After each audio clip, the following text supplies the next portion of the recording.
Okay, how about if I speak like this? Good. Okay, so hello. I'm going to start things by introducing myself. So I'm Etiene Dalcol. I'm a software engineering student from Brazil. I'm currently living in France, completing my studies there. I'm finally on my last year, so I'm very excited about that. Finally, I'm going to be free. I'm also the lead developer of Sailor, which I'll talk more about soon enough. I'm also the founder of Lua Ladies, which is an initiative to bring more women to programming through Lua. We haven't really started yet, but I hope we get more traction soon. And on the last summer, I also participated on Google's Term of Code with the laboratory of Lua Programming Language. So the topics of the talk are, so I'll start with an overview of the Lua language. Then I'll proceed to the state of web development.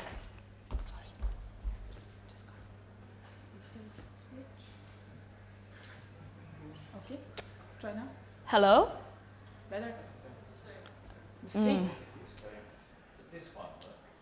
Again? Hello? I don't think that will work.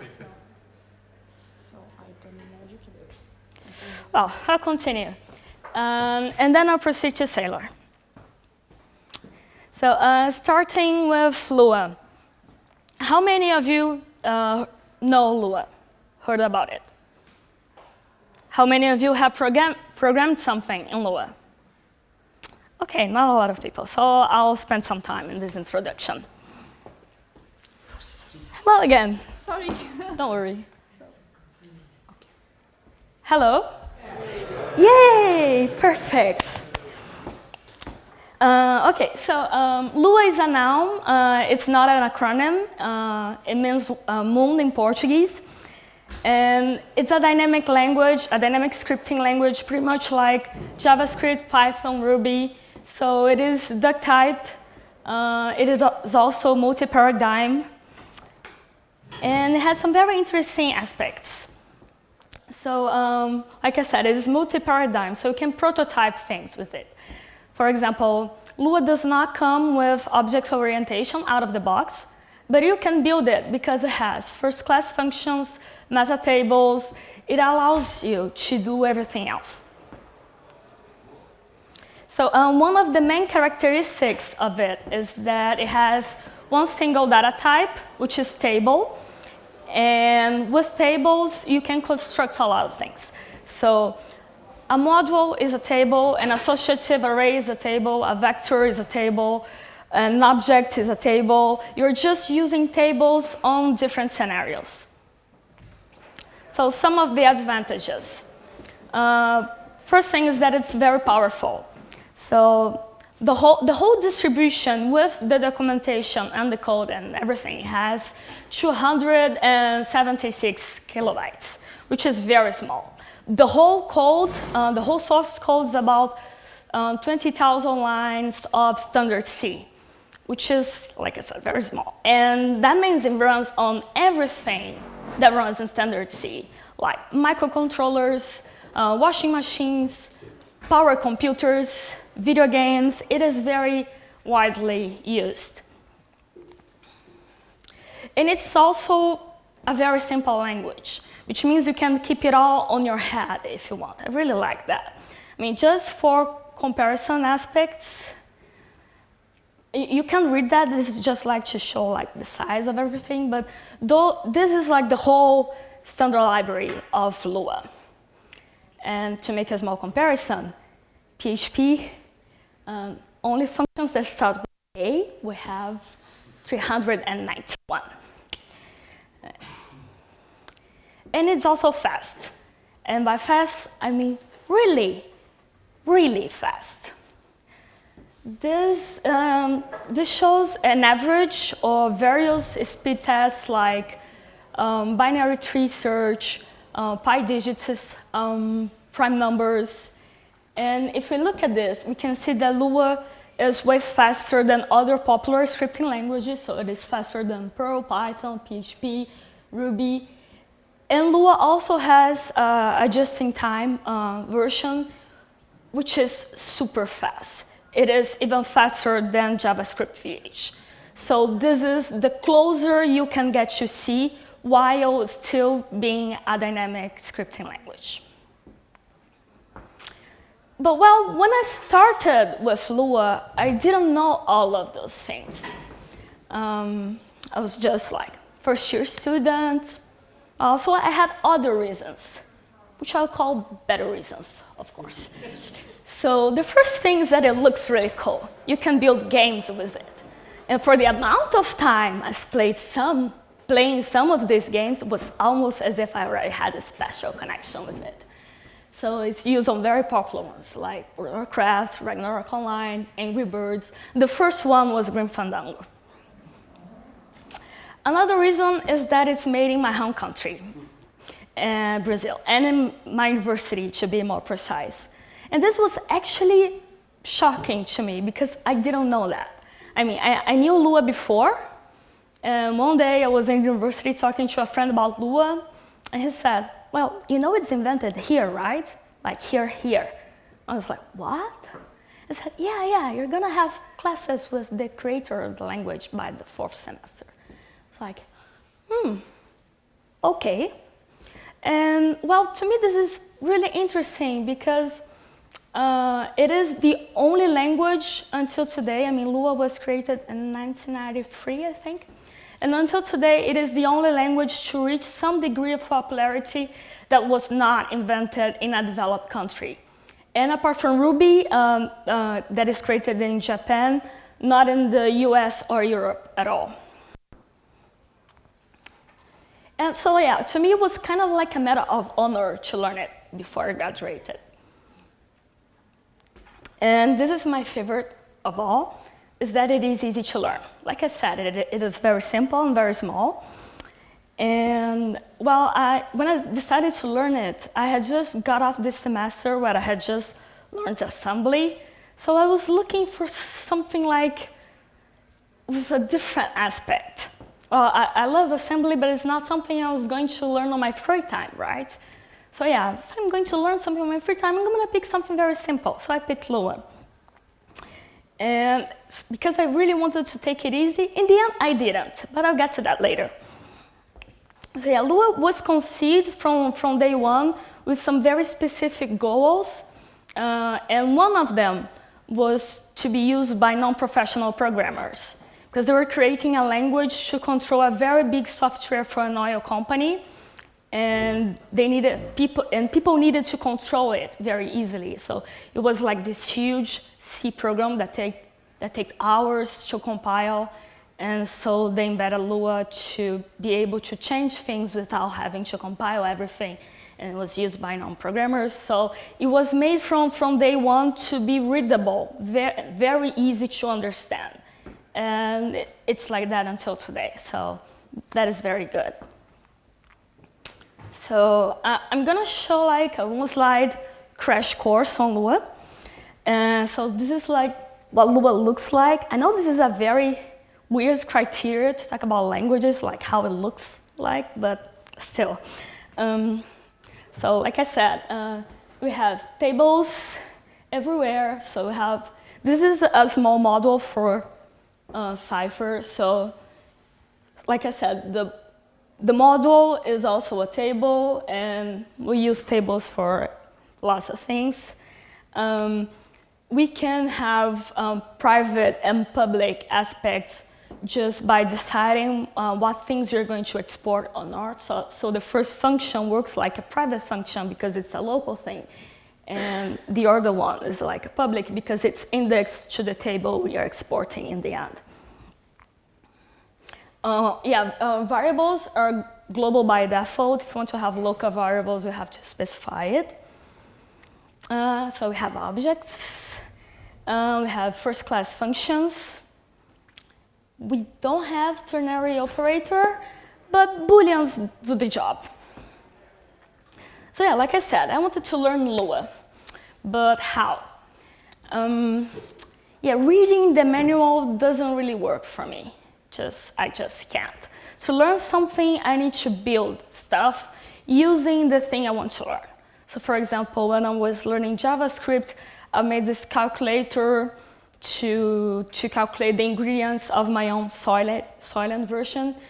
And well, now I didn't have a specific need for anything. So I said, okay, what am I going to build? Well, I had a little experience with web development. So I said, okay, I'm gonna try to do something on the web, but what? So I decided taking a look around on what was around for web in Lua. And I found out that is in really early stage, which is weird because, well, Lua is the top first programming language used for game scripting, but on the web development area, nobody has ever heard about it. But we were able to do web development with it since 1995. And we also had the Kepler project in 2003. So the Kepler project was something made specifically for trying to make Lua happen on the web. In the end, it didn't, but many other great things came out of it. So for example, Lua Rocks is our package manager, and it was developed during the Kepler project. But yeah, it didn't get popular for the web in the end. And I started wondering why. I mean, so why is it? So I started searching, like, are people interested? And I found out there were a lot of people saying, yeah, I really like to use Lua for the web, but I don't really find the good tools. And some people even made prophecies saying, yes, Lua is going to replace PHP and it will be amazing and everything. And this isn't a bad idea at all, actually. So I started seeing like how the web is in general. So let's talk about PHP. So let's take a look at this. 82% of the web is currently written on PHP, which is bad. We could argue that maybe PHP is not such a well-designed language. I won't go into details about this right now, but if you want more details, this is a very lengthy article with 9,423 words of pure hate about PHP. But to summarize, it's by a developer that goes by the name Evie. But summarizing, it says that a language should be predictable, which PHP is not. It should be consistent, which PHP is not. It should be concise, reliable, debuggable, and lots of other things. But we can summarize this article with this comment on the same piece that says, well, PHP can be seen as the Justin Bieber of programming languages, which means that it doesn't have to be good to be popular. So if we start searching about it, we'll find countless and countless of results of people complaining about PHP. So let's take a look at the second one. Why does PHP suck? The story of a never-ending misery. This is very dramatic, right? I mean, this person must have suffered on the hands of PHP. Or maybe not. So I'm just gonna drink a little water while you appreciate the irony of this slide.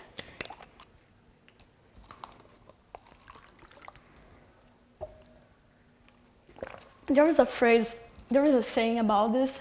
I don't remember now who made this quote, but there are two kinds of programming languages. Those that people complain about and those nobody uses. And I think this is the case of PHP. So just some more data.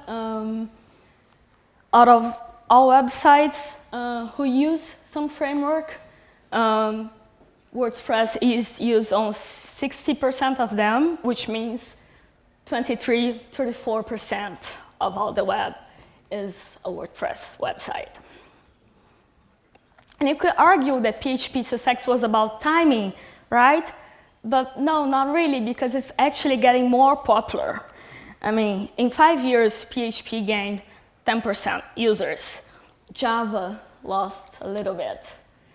And, well, Ruby increased by 0.1%. Python decreased a little bit.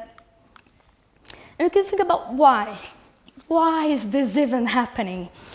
And so, yeah, we can insist that there are more elegant options, but the thing is that PHP is easy. If you want to know more about this, there's also an interesting piece about this by Jeff Atwood, which is the founder of Stack Overflow. He calls it the PHP singularity. So he argues that it doesn't matter because PHP is accessible, it has an easy deployment, it has lots and lots of tools written in PHP, so people just continue to using it. So he calls out for action, and he asks people, please develop more tools in other languages, so we can actually have some competition, and then maybe people start picking something else other than PHP. Well, and I think that being one of the easiest languages around, Lua could be a good candidate for this job. But, so yeah, why isn't Lua more popular? Well, the good answer, the right answer is because of the ecosystem. It doesn't have a lot of tools written on it. And I have a personal answer to this one, which is the fact that it's created in Latin America. I mean, obviously, a developer is not going to think, oh, it's created in Latin America, so I'm not going to use that. No, it has nothing to do with that. But mostly with investment and funding. If you create something in the United States, for example, people just pour money into it. They fund researchers, they put students to develop things, and then the ecosystem grows. And this didn't happen with Lua. But the ecosystem is getting better, slowly, but it is. So, yeah, we do have some new things. So let's talk about what do we have in Lua. Well, Lua can run on a variety of web servers. It runs on Apache. Apache has a module called Modlua. And Nginx has a distribution, which is kind of like a package bundle called OpenResty. And this is very good news because those are the top 2 web servers used. It also runs on other servers. There is Chavanti, which is a web server written in Lua, which is good because it allows a very quick and easy development. But there are many others. LightCPD supports Lua. There is Swarm, Pegasus, Mongoose. There are many tools around nowadays. Our community also has some frameworks. So the first one I'd like to talk about is Orbit. So Orbit is the oldest one. It began its development during the Kepler project. And it is the least known of the frameworks we have.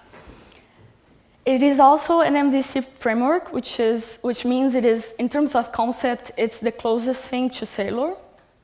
But unfortunately, it has not had any significant updates since 2010. I mean, it had one recently, but it was just a port from Lua 5.1 to Lua 5.2. Was not adding new features or, no, it was just porting, upgrading the Lua version. We also have Love It, which is the most popular. The good thing about it is that it is in intense development. It has an active community around it. And it is a port of Node.js to Lua that claims to be 2 to 4 times faster. And I forgot to put it on the slide, but it also claims to use 20 times less memory, which is excellent. I had a problem with its documentation, though. So when I was taking a look at frameworks and deciding what I was going to use, I stumbled on Love's website, and basically it said, "We are a port of Node.js to Lua. I hope you know Node.js because we're not telling you. So go out there, learn it, and come back." For someone that had no idea how to use Node.js at the time, that was very demotivating. But yeah, it's still an excellent tool, so I highly recommend it if you want good performance and if you want to save memory. Another one is Lapis, is the newest one. It is also in intense development. It also has an active community. It is not really written in Lua, but MonScript, which is a language that compiles to Lua like CoffeeScript compiles to JavaScript. But you can still use Lua to develop the applications. And it's very well documented, which is beautiful, God bless them. And they have a templater, which is very nice. The things that are not so good is that it runs on OpenRest only. So if you do not get along with OpenRest, if you want to use a different web server, this is a little restrictive. But still, OpenRest is blazing fast, so it's an excellent tool. And it's not MVC, but that doesn't really mean anything. You can still architecture your application into an MVC structure if you want to, or you can do other things. There are many others which I won't talk about because they're either too complicated, or they have zero documentation, or they have license issues, or just never heard about it. And then there's Sailor. So like I said, I was trying to figure out what was I going to do, and I started searching frameworks to maybe build a website. And in the end, I wasn't really attracted to any of them in particular. So I said, I guess I'll build one, which is stupid, and kamikaze, and silly. But well, it was not important, because that was just me learning a new language and playing with it. It didn't need to be anything serious, right? It's just me. So the funny thing about communities is that things can escalate in a way like out of control. So I started developing Sailor on the 31st of September 2013. And it's really sad that I didn't make a New Year's Eve resolution about it, because it would be the first one I would ever accomplish. Too bad, I guess I lost that opportunity. But yeah, on that day, I got my first Lua script running, and well, I had a hello world that worked on the browser, so I was really happy. And then I continued going, and day after day, things were building up. So 10 days later, I had a 0.1 version that had routing. It integrated with a Lua page parser. It had a basic ORM. It sent emails. And then I decided to post it on the Lua mailing list and on Reddit. And that's when things got crazy, because I started receiving a lot of feedback. People actually liked it. I was like, okay. And they started giving suggestions, making pull requests, teaching me things. And that was very encouraging. So I kept going and going and going. And then sometime after, I had a 0.2 version with many other things. And I kept going. So nowadays, we have active contributors. Sailor is being used on production by some people. It got approved as a project for Google Summer of Code. And yeah, that means I spent my whole last summer trying to make it nicer. But yeah, that is very exciting. But what exactly is Sailor? So, as you noticed by the title, it is an MVC web framework written in Lua. But yeah, it's compatible with many web servers, operational systems, databases, uses the MIT license, which is as far as I know, the most permissive you can get, so you can just do anything with it. We are right now on pre-alpha version 0.4, and 0.5 is about to be released very soon. I already got all the features. I just need to pack everything up and upload a new rock spec to the package manager. And in case you are wondering, yes, the name is a reference to Sailor Moon. So what else is cool about it besides being named after Sailor Moon? There's no Lua, Moon, Sailor Moon. Anyway, so it does a lot of things that a web framework is supposed to do. So like I said, it has routing and sessions, email or M, validation, themes from generator, automated tests. But there is something very special about it, which the other tools don't have, which is the ability to use Lua for the browser as well. In a sense that, so for example, so how does this work?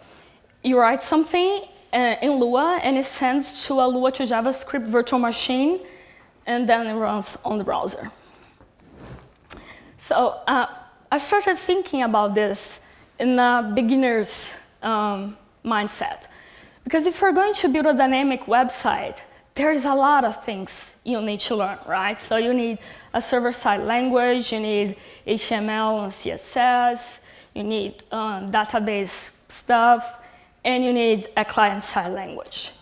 And that is an absurd amount of things. And I thought, well, maybe we can reduce this by one factor if we can use the same language for both the server side and the client side.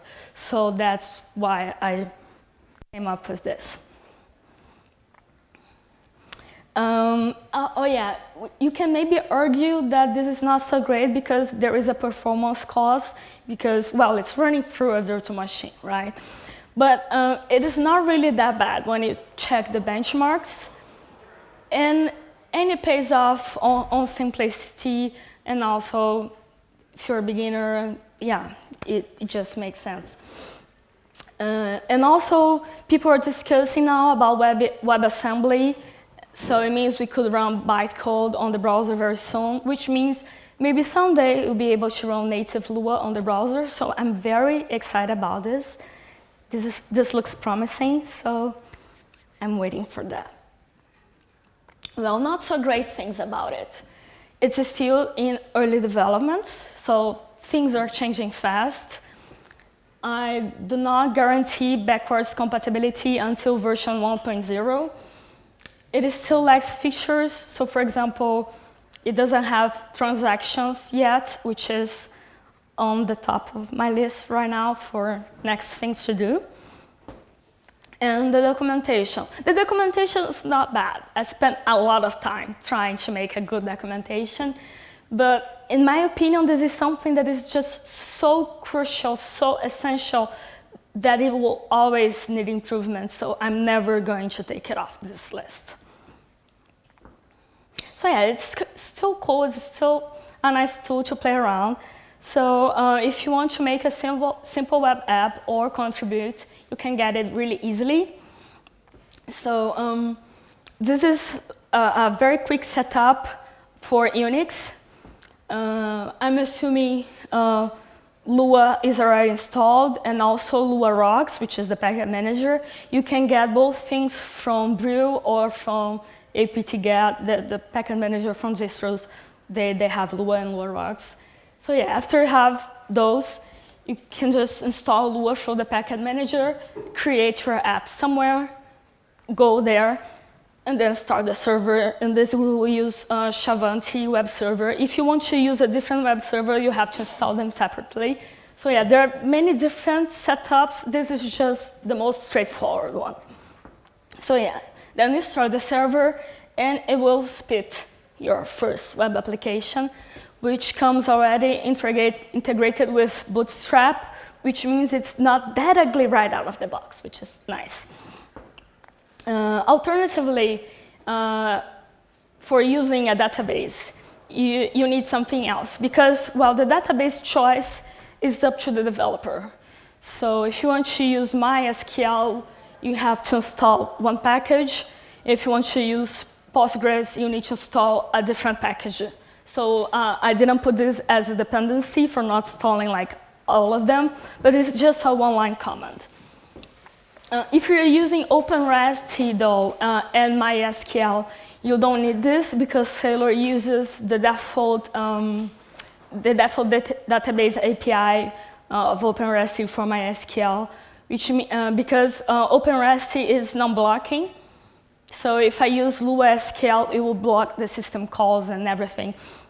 So for OpenRest, it uses the default API, which means that if you use Sailor or OpenRest with MySQL, you have a non-blocking app. So yeah, when we create your app, this is the structure that is created. So we have a place for configuration, controllers, etc. And they use different types of files. So the blue ones are Lua files, but for the themes and the views, we use Lua pages. So what are Lua pages? They are basically regular HTML files with the extension .lp, and inside them you can open Lua brackets, pretty much like you can do in PHP or in the views of Ruby on Rails. And yeah, that's it. So I'm gonna show you some examples. So a concrete one, this is a controller on Sailor, and like I said before, on Lua, everything's a table. So a controller is a table. We define it on the beginning, and then we return it on the end. And the actions are functions indexed to this table. So we have an index action and a not indexed one. So this is a site controller. So if I access my address / site, it will run the first function. And because the index is the default one, you don't need to put index. So, but if I access my address / site / not index, then it will run the second function over there. Yeah, all actions, they receive this page object, which is our magical Sailor object that contains lots of methods and attributes that are useful for manipulating your page. So for example, you can render things like on the first, so let's take a look at the first action. So we have a message, and then we use the render method of the page object to render a view. So we are rendering a view called index, and you are passing the message variable ahead to this view. This view will look like this, for example. So, like I said before, Lua page is a normal HTML file with the Lua brackets. So you can use Lua code inside those parts. The first code there, page print, is exactly the same one as this one here. It is just a syntactic sugar, pretty much like you do on Rails. And this is the output of those two actions.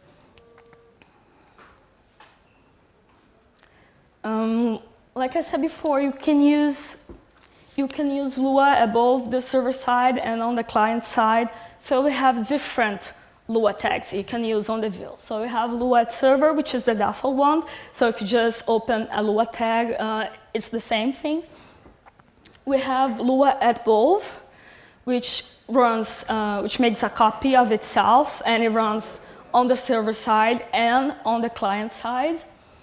And we have the Lua at clients, and everything that is in there will be sent to the virtual machine in JavaScript.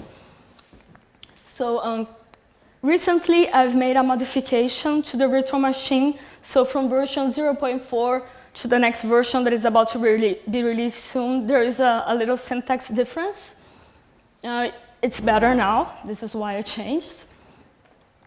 Yeah, because we were using a different virtual machine before, but the bridge with JavaScript and to manipulate the DOM objects was not very great. And we were also not able to require Lua modules, which made the whole thing pretty useless. So now we are using Starlight as the default, but we are also, I have also integrated with other virtual machines, so you can just pick one. You can just configure it if you want to use Lua 5.1GS, Starlight, Moonshine, Lua VMGS. There are many you can pick. And this is the output of that view if you run it from a controller. So yeah, we'll have the same message printed from the server and on a pop-up alert message. We don't have enough time to go through all the examples, I think, but this is a model. So we have our attributes, our validation rules, lots of things. This validation model, I made it for Sailor, but it's also a separate module. So if you want to use it for other things, you can still use that. It's very interesting because you can chain everything, and you can use the model in very different situations from the controller. You can sunshade, find things, it does things that an ORM is supposed to do. So that is pretty much it. So if you want to take a look at the website, it's sailorproject.org. If you want to be updated when new stuff come out, if you want to contribute, you can subscribe to the mailing list and we can have a conversation over there. If you take a look at the repository, even if you just want to give a star, stars are welcome. But we also have a list of issues, so if you want to contribute, there's lots of stuff that could enjoy some people to get some work done. And well, that's pretty much it. Thank you.